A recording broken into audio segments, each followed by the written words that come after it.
할렐루야. 6월 24일 화요일 새벽 기도에 나오신 여러분들을 주님의 이름으로 환영하고 축복합니다. 먼저 우리의 신앙을 함께 고백하며 예배의 자리로 나아가겠습니다. 나는 전능하신 아버지 하나님 천지의 창조주를 믿습니다. 나는 그의 유일하신 아들 우리 주 예수 그리스도를 믿습니다. 그는 성령으로 잉태되어 동정녀 마리아에게서 나시고 본디오 빌라도에게 고난을 받아 십자가에 못 박혀 죽으시고 장사된 지 사흘 만에 죽은 자 가운데서 다시 살아나셨으며 하늘에 오르시어 전능하신 아버지 하나님 우편에 앉아 계시다가 거기로부터 살아있는 자와 죽은 자를 심판하러 오십니다. 나는 성령을 믿으며 거룩한 공교회와 성도의 교제와 죄를 용서받는 것과 몸의 부활과 영생을 믿습니다. 아멘. 함께 기도하겠습니다. 살아계신 하나님 아버지 감사합니다. 우리에게 늘 말씀하여 주시고 우리의 삶을 향해 하나님의 긍휼을 향하고 계심에 감사드립니다. 이 시간 우리에게 하나님의 감사가 넘칠 수 있는 또 하나님의 뜻을 알아갈 수 있는 묵상이 될 수 있도록 인도하여 주시옵소서. 이 말씀을 통하여서 내가 신경 쓰고 내가 염려하며 또 나의 생각이 미치는 모든 곳에 하나님께서 함께 하심을 믿고 그곳 가운데 하나님의 뜻을 심어내는 저희들이 될 수 있도록 인도하여 주시옵소서. 말씀으로 나아갑니다. 듣는 마음 허락하여 주셔서 아멘으로 순종하며 하나님께 나아갈 수 있는 우리들이 될 수 있도록 인도하여 주시옵소서. 예수님의 이름으로 기도드립니다. 아멘. 오늘 우리에게 주시는 하나님의 말씀은 시편 78편 56절부터 72절까지의 말씀입니다. 제가 하나님의 말씀을 봉독하겠습니다. 그러나 그들은 지존하신 하나님을 시험하고 반항하여 그의 명령을 지키지 아니하며 그들의 조상들 같이 배반하고 거짓을 행하여 속이는 활같이 빗나가서 자기 산당들로 그의 노여움을 일으키며 그들의 조각한 우상들로 그를 진노하게 하였음에 하나님이 들으시고 분내어 이스라엘을 크게 미워하사 사람 가운데 세우신 장막 곧 실로의 장막을 떠나시고 그가 그의 능력을 포로에게 넘겨주시며 그의 영광을 대적의 손에 붙이시고 그가 그의 소유 때문에 분내사 그의 백성을 칼에 넘기셨으니 그들의 청년은 불에 살라지고 그들의 처녀들은 혼인 노래를 들을 수 없었으며 그들의 제사장들은 칼에 엎드려지고 그들의 과부들은 애곡도 하지 못하였도다.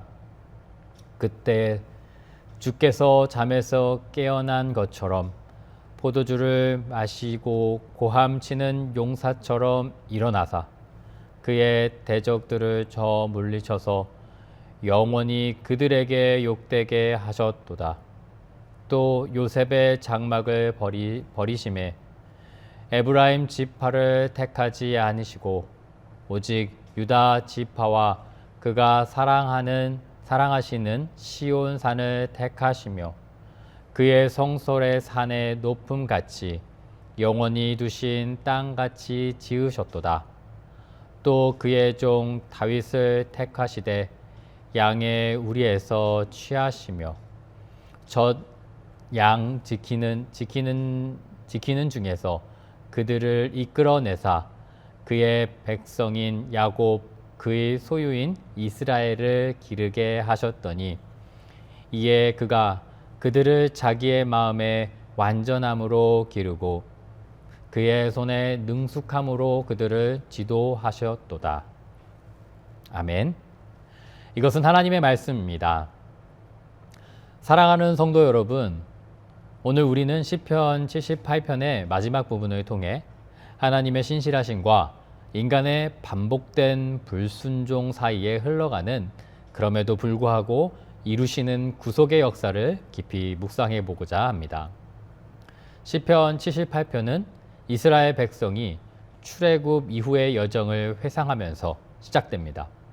그러나 오늘 우리가 집중할 본문인 56절부터 72절까지는 그 가운데 반복되는 죄의 역사와 그럼에도 불구하고 포기하지 않으시고 하나님께서 선택하시어 선택된 사람 다윗을 세우시며 하나님의 뜻을 이루어 가심을 보게 됩니다. 시편 기자 아삽은 에브라임 지파의 역사적인 실패, 그 교훈을 다시 한번 되새기며 하나님의 선택이 이제 유다 지파, 다윗의 가문, 그리고 시온에 있음을 강조하고 있습니다.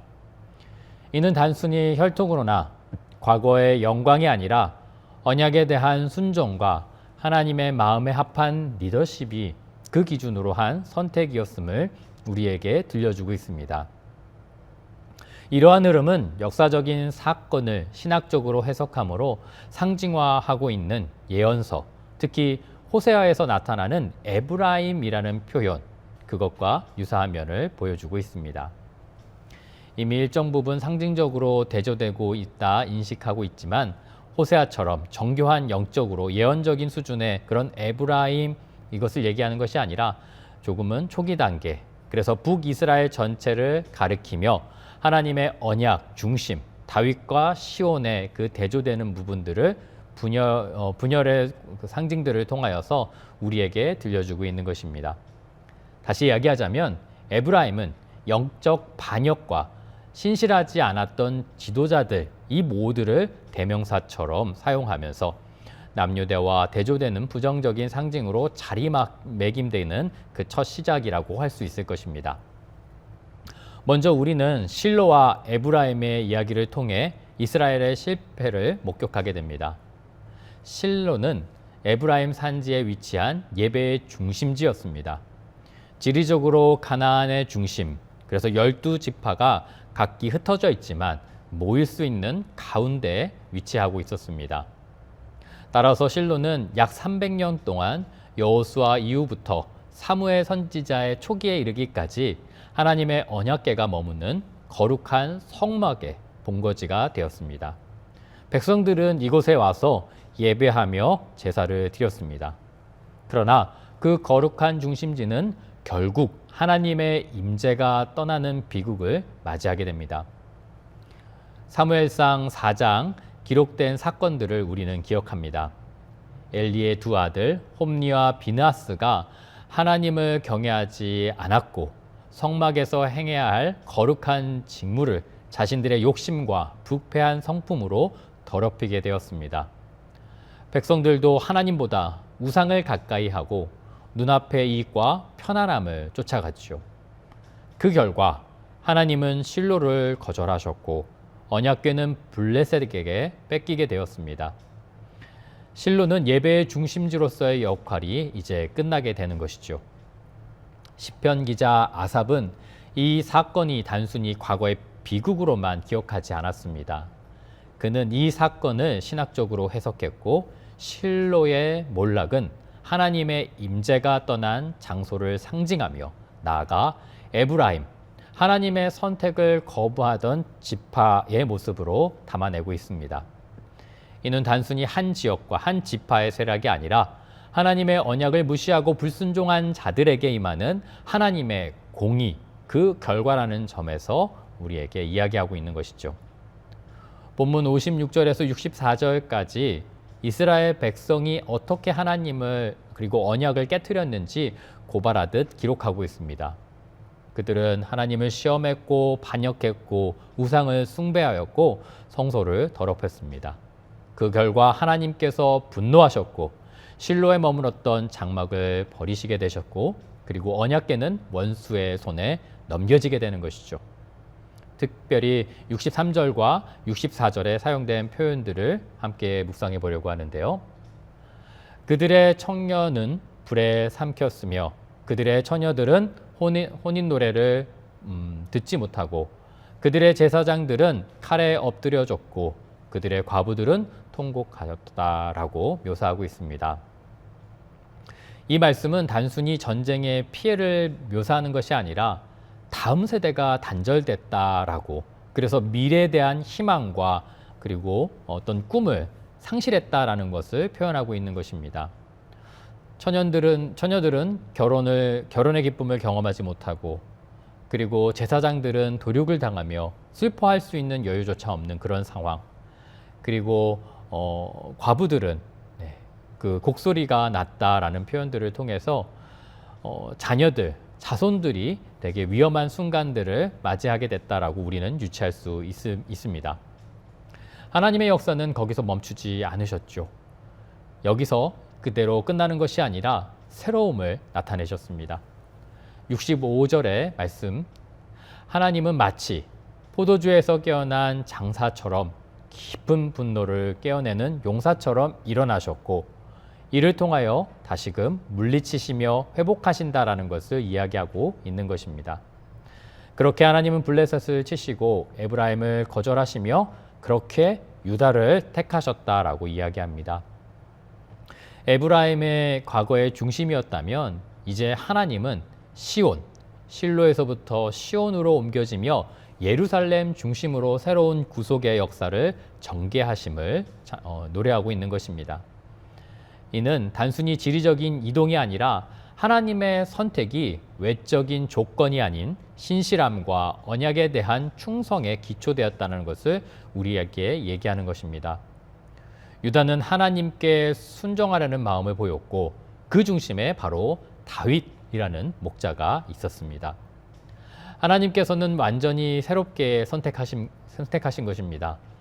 조상들의 패역을 답습하고 하나님을 잊어가는 과거에 얽매이던 세대를 물리치시고, 전통의 기준이 아니고 가문의 기준이 아닌 외적인 어떤 모습이 아닌 그저 다윗의 중심을 보며 주저없이 세우신 그런 모습을 찬양하고 있는 것이죠. 다윗은 전통성과 거리가 있었지만 하나님께서는 개의치 않으시고 그를 세우셨습니다. 그를 선택하셨던 것이죠. 하나님의 뜻과 기준에 따라 이루어진다라는 것을 오늘 우리에게 가르쳐 주심입니다. 다윗은 양을 치던 자였지요. 인간적으로 볼 때 왕으로 선택될 만한 조건을 갖추고 있는 사람이 아니었습니다. 그는 하나님께 중심을 바로 하였고 그 중심으로 선택되었던 것입니다. 본문 70절과 72절은 하나님께서 다윗을 선택하시고 그를 통해 백성을 목자의 마음으로 인도하셨음을 드러내고 있습니다. 그는 마음이 성실하고 또 손에 능숙함으로 백성들을 목자처럼 이끌었다라고 이야기하고 있습니다. 이는 오늘 우리에게 모두가 본받아야 할 그런 리더십의 모습을 보이고 있는 것입니다. 권위로 통제하는 것이 아니라 그에게 당연히 주어진 과거의 전통과 그런 정통성에 기초하는 것이 아니라 사랑과 진실함으로 이끄는 리더, 바로 그것이 하나님께서 기뻐하시는 목자의 모습이다라고 우리에게 보여주고 있는 것입니다. 특히 72절을 우리는 늘 기억해야 할 것 같습니다. 다윗의 위대한 것은 그의 배경이 아니라 그의 마음의 성실함, 손이 능숙했다라는 표현을 우리에게 다시금 보여주고 있는 표현이지요. 이는 오늘날에도 우리에게도 동일하게 적용되는 말씀입니다. 우리가 하나님의 부르심을 입은 것은 결코 우리의 자격이 아니다라고 이야기하는 것이죠. 하나님의 특별하신 은혜는 우리가 그의 앞에 언제나 겸손하며 또 우리의 중심을 바로 할 때 사랑과 능숙한 손으로 하나님 앞에 나아가며 그런 목자의 모습으로 나아갈 때 하나님은 우리를 선택하시고 늘 새롭게 하나님의 말씀으로 하나님의 뜻으로 이끌어 가시며 세우신다라는 것을 우리에게 이야기하는 것입니다. 사랑하는 성도 여러분, 우리는 오늘 본문 말씀을 통해 세 가지를 발견하게 됩니다. 첫 번째는 하나님은 우리의 반복되는 실패 속에서도 새로운 역사를 시작하십니다. 실로의 실패로 끝이 나는 것이 아니라 우리의 실수와 연약함으로 끝나는 것이 아니라 하나님은 실로에서 예루살렘, 시온을 다시 선택하시어 실패에서 회복되어 다시금 부흥으로 나아갈 수 있도록 늘 인도하십니다. 그리고 두 번째는 하나님의 선택은 외적인 조건이 아니라 과거와 그리고 정통에 있지 않다. 그 영광에 있지 않다라는 것을 보여주십니다. 에브라임이 강했고 실로가 중심지였지만 하나님께서는 다윗을 택하셨습니다. 전통, 과거, 그런 율례에서 매여 있는 것이 아니라 매일 우리의 중심을 돌보는 사람, 그리고 점검하는 그 사람의 모습을 통하여서 다시금 선택하시며 그 사람을 목자로 세우시고 하나님은 기뻐하신다라고 우리에게 보여주는 것이지요. 세 번째는 우리의 삶 속에도 다윗과 같은 목자의 마음이 필요하다는 것입니다. 가정에서, 교회에서, 공동체에서 우리는 권위로 살아가는 것이 아니라 사랑으로, 그리고 인내함과 성실함으로 능한 손으로 우리의 사람들, 함께하고 있는 공동체를 이끌어야 함을 보여주고 있습니다. 하나님은 그러한 성실한 손, 마음을 통해 하나님의 나라를 동역하시며 이루어 가십니다. 이제 우리는 우리 스스로에게 물어야 할 것입니다.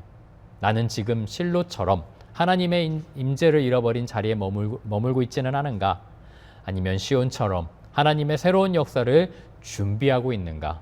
외형과 크고 화려한 것을 쫓고 있는가? 아니면 하나님의 마음을, 그 중심을 다윗처럼 그런 다윗의 길에 서 있는가를 물어야 할 것입니다. 하나님은 여전히 우리를 향해 다윗을 부르셨던 것처럼 그 눈길과 그 사랑의 손으로 우리를 바라보고 계십니다. 오늘도 하나님을 선택하며 하나님께 속한 사람으로 그 중심으로 살아가는 저와 여러분들이 되기를 소원합니다. 하나님의 그 선택은 과거가 아니라 지금 우리의 중심 그리고 순종으로 달려 있음을 우리는 늘 기억해야 할 것입니다. 우리를 통해 새롭게 역사하실, 시온을 통해 다윗을 새롭게 하셨던 것처럼 우리들을 통해 놀라운 하나님의 일들을 이루어 가실 것을 기대하며 나아가는 저와 여러분들이 되기를 소원합니다. 함께 기도하겠습니다. 살아계신 하나님 아버지, 우리의 자리가 정통과 또 많은 것들을 획득한 그런 실로의 자리에 머물지 않도록 인도하여 주시옵소서. 늘 새롭게 우리의 마음이 하나님께 있기를 소원합니다. 우리의 중심이 하나님 보시기에 아름다운 중심이 될 수 있도록 우리를 다시금 다듬어 주시옵소서. 그리하여 시온을 통해 이루셨던 놀라운 하나님의 뜻을 우리 가운데서도 다시금 회복하시어 부흥케 하심을, 그리고 그것을 경험하게 하시는 놀라운 하나님의 능력 가운데 서는 우리들의 삶이 될 수 있도록 인도하여 주시옵소서. 우리의 많은 기도 제목들이 있습니다. 우리의 힘으로는 풀 수 없음에 하나님께 간구합니다. 이 모든 기도의 제목이 하나님, 어려운 가운데서도 하나님을 향해 나아갔던 다윗처럼 우리도 하나님을 향할 때, 우리의 중심이 하나님을 바라볼 때 풀려져 가며 하나님의 크신 역사의 손길 가운데 이루어져 감을 바라볼 수 있도록 인도하여 주시옵소서. 우리의 믿음을 붙들어 주시옵소서. 하나님께서 함께 하실 것을 믿사오며 예수님의 이름으로 기도드립니다. 아멘. 계속해서 기도의 자리로 나아가겠습니다.